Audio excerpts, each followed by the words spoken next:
We'll try not to do that.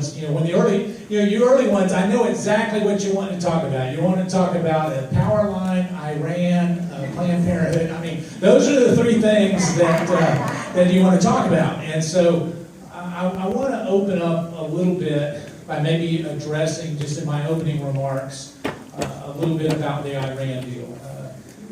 Debbie and I have been traveling a whole lot to try to not only, I've made up my mind on that particular issue, but there are a number of members of Congress who have not.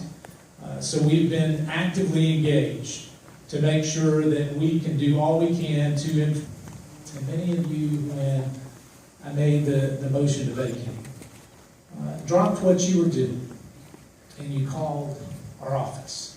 I just want to say thank you. Not just for me, because many of you will send me a text or an email, but really for our staff. When you look at that, the phone calls that they get, we actually had to bring in 2 additional interns from other people's offices because the phones were going so unbelievably crazy, not just from my district, but from across the country. And so I want to say thank you for that. I also want to say thank you to law enforcement. We got lots of law enforcement here, but it's important that we stand by our veterans, our first responders, our firefighters, and our law enforcement. They serve each and every day, but we'll do that. So if you'll... With all visits to Western North Carolina veterans, what have you learned about the VA benefits, service, and support? Will you support lifting the ban on oil exports? Thank you. Thanks, Jane.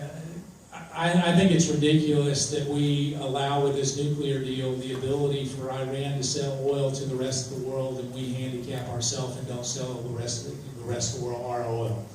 I mean, now one of the benefits we have of us not doing that is low oil prices, because right now what we have is China's not using as much. You got Iran coming online, and what we're having is the barrel of oil is a fraction of what it was just a little bit ago. But here's why I'm in favor of that.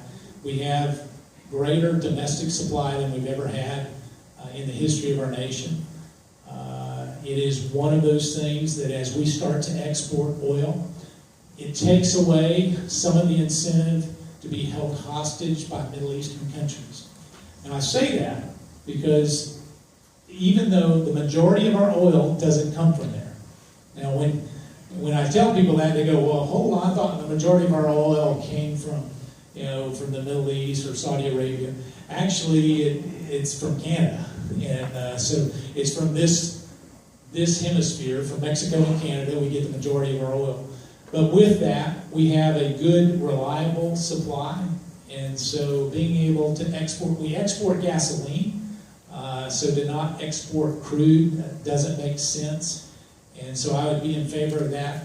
With our resources, that's one of the things I've been in favor of, actually exporting, allowing those additional funds to start funding some of the things that we're writing IOUs for, and would be very aggressive on that. Thanks, Jane. This next